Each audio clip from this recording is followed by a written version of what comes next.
Hey everybody, and welcome to this week's edition of the 1044, a new weekly webisode and podcast from the editors here at CCJ Overdrive and Truck Parts Service. I'm James Gillette, and my co-host here is Jason Cannon, editor of CCJ. We'll be hitting YouTube, social media, and your preferred podcast listening app each week with a new episode of the 1044. So go ahead and subscribe to CCJ's YouTube channel if you haven't already, and find the 1044 in your podcast and your preferred podcast app, and subscribe there too. I know as of this week we're already on Stitcher and Spotify and TuneIn and some of the other big ones. So find us on the podcast app you prefer to listen in on. Jason, I know you've just wrapped up the CCJ Virtual Solutions Summit. Have you cracked open a cold one to celebrate yet? No, man, not yet, but that's probably on the horizon. It has been a really action-packed week with lots of really great content. I think we're all really pleased with how that's kind of come across, but we're all pretty excited to be on the back end of it. Yeah, I bet. And I meant to bring this up a minute ago. I've got my 2015 Work Truck Show mug here that I'm drinking my morning brew out of, and we just got word this morning that the 2021 show, which I think they've rebranded as the Work Truck Week, will be moving to a virtual format like many other shows these days. Yeah, that's a shame too. That was a really cool show, and it's right about the same time as Technology Maintenance Council's annual big annual meeting. So it'll be interesting to hear. I would assume pretty soon what's on the horizon for TMC. All right, diving into our main topic today, some huge news Friday in the trucking equipment sphere. After a months-long, if not a years-long game of cat and mouse, Navistar and Volkswagen's truck group, which they call Traton. Jason, you can clarify that for me in a minute.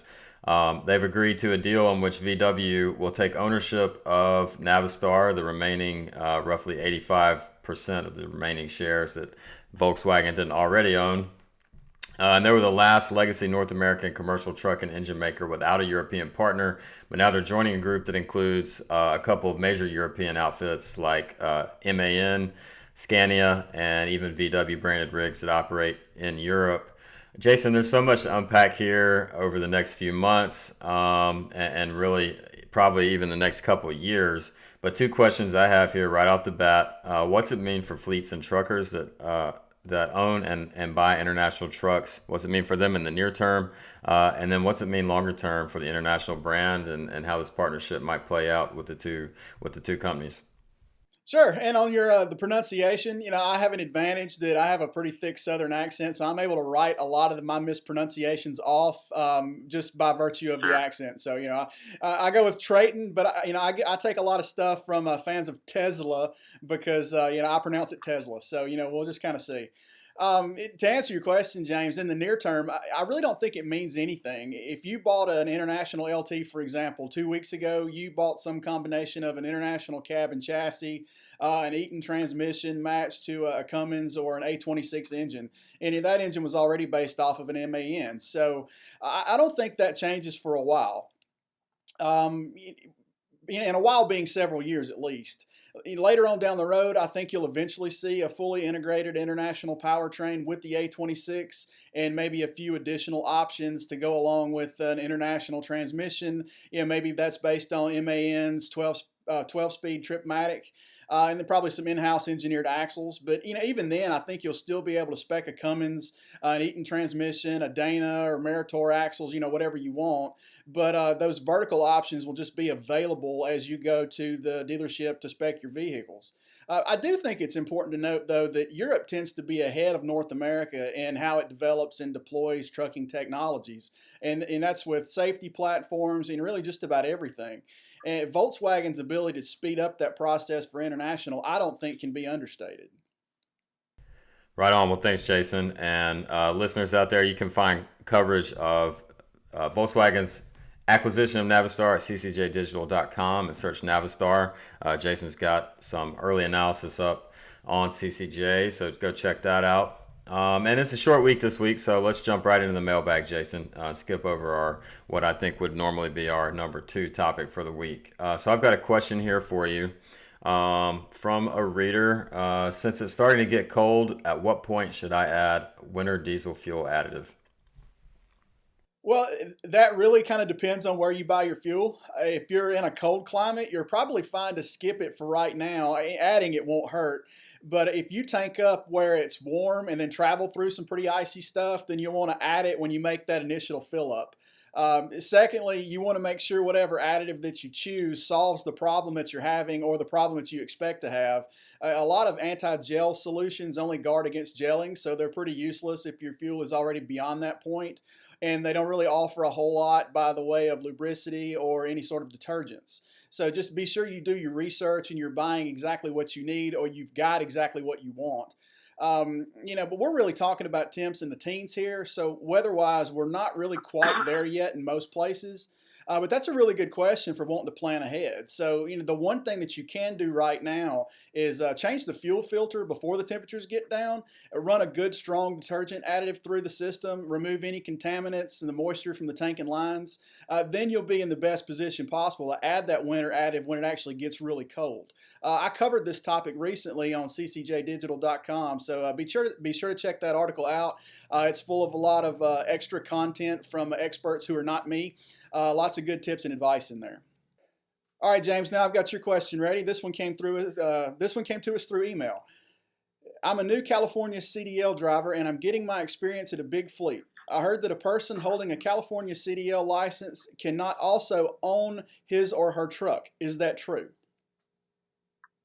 That's kind of a doozy of a question, but in short, absolutely not. Anyone with a California issued CDL can still certainly own his or her own truck, and they could still absolutely work in the state of California. The law in question, which I'm assuming from the reader's email, is AB 5, which was the big sweeping law that California enacted late last year. It was largely interpreted as blocking owner-operators from working with motor carriers, such as in the case of owner-operators contracting in the traditional lessee setup with a motor carrier, or potentially even independent owner-operators being able to accept loads from a larger carrier's brokerage. The law is interpreted as potentially even blocking that setup. So there's still a lot of questions swirling around as to the extent that the law could impact owner-operators and fleets' ability to contract loads to those owner-operators. But the good news is, right now, trucking is exempt from the AB5 law, while a lawsuit from the California Trucking Association against AB5 makes its way through the courts. That's a great question, and I think it goes to show that the amount of confusion that California threw into the entire trucking world with that law last year. And to that end, we want to hear more of your questions. So if you have a question for us that you'd like for us to answer in an upcoming mailbag, please send us an email at 1044trucking@gmail.com. That's 1044trucking@gmail.com, or give us a call. We've got a new Google voicemail box set up where you can call and leave us a note. It's 404-491-1380. We want to hear your questions and comments. We want this show to be an interactive format where we feature your questions and your commentary. So please hit us up there. So moving on to our next segment here, and we're calling this Roadside Attractions. This is a place in the podcast where we cover the lighter, quirkier, and sometimes downright weird side of trucking. And Jason, you had last week's, so I'll take this week's. Folks, I don't know how to say this, but don't drive off of a bridge, even if your GPS tells you to. So this is something that's been an issue for roughly 15 years now, despite all of the high-profile examples of truckers just blindly following their GPS units, and often those are not commercial units. Those are just Google Maps on their phone or a consumer unit that's not made for trucking. And this keeps happening. One of our editors, Tom Quimby, recently wrote up a piece on CCJ highlighting one of the more severe examples from this year when a trucker drove his truck across the historic Pentecostal Bridge in Missouri. That's an old wooden bridge from a long time back, and it was obviously not equipped to handle an 80,000-pound tractor trailer, and the poor old bridge couldn't handle it, and the driver and his rig and his load went tumbling the full 30 feet from where the bridge was over the river into the river ultimately, and fortunately the guy wasn't hurt. But we have some pretty funny pictures from the Missouri Highway Patrol on CCJ of the crane that lifted that truck out of the river. It's quite a sight to see. So go check that out if you can. But all of these examples point to how embarrassing and avoidable these situations are. We had a whole series on Overdrive a few years ago about these mishaps, and it's just kind of mind-boggling how they keep happening. It's not just weight limits on bridges like the story Tom wrote about, but it's also drivers ramming the top of their trucks or their trailers on an overpass, or another example that Tom just sent around from this week, a box truck driver getting stuck on a back road called Engineer Pass out in Colorado, where he basically had been blocking traffic for days because there was no way to get that truck out from its stuck position. There's a train overpass in Durham, North Carolina called the Gregson Street Guillotine. It's 11'8". It's been there for 80 some odd years. There's signs and flashing lights all over the place, but truckers still hit it. They actually raised the bridge height 8 inches last October, but it's still considered a low clearance for a commercial truck. There's a website that it's kind of like a documentary on the bridge getting hit. 11foot8.com. That's the number is 11 foot and the number 8.com. The guy that runs that website has recorded something like 150 strikes since 2008, and the most recent was just last month. It's really kind of crazy. And listeners, what's the craziest GPS story you've ever heard? Truth, fiction, or verifiable lore? Hit us up at 1044trucking@gmail.com. Again, that's 1044trucking@gmail.com. Or give us a call and leave us a voice note, 404-491-1380. Give us a shout and let us know what's on your mind, and we definitely want to hear your GPS stories. Jason, if you did happen to be misguided by your GPS, where would you want to wind up? And we can put it in a 2020 context. Concert, trade show, or a hypothetical World Series that includes the Braves? If this is a where would you like to wind up question, can my truck take me out of the year 2020? If I have to stay in the year 2020, then let's go someplace warm and beachy. I'm not real particular. Just give me an ocean and some sand and some cold drinks. I think I'll be okay.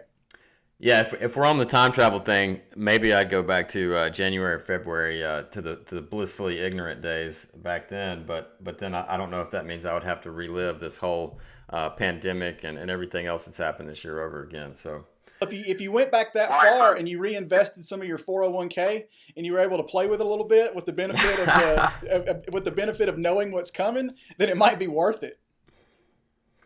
That's not a bad idea. I think that's how most time travel stories would end, right? Like, I'm going to go back and invest in Apple or Google or whatever the case might be. So, yeah, you could definitely have played the market this year and made a little money. That's how Back to the Future 2 could have gone, but, Doc put a squash to that. He wouldn't let Marty use the book. Right, that's right.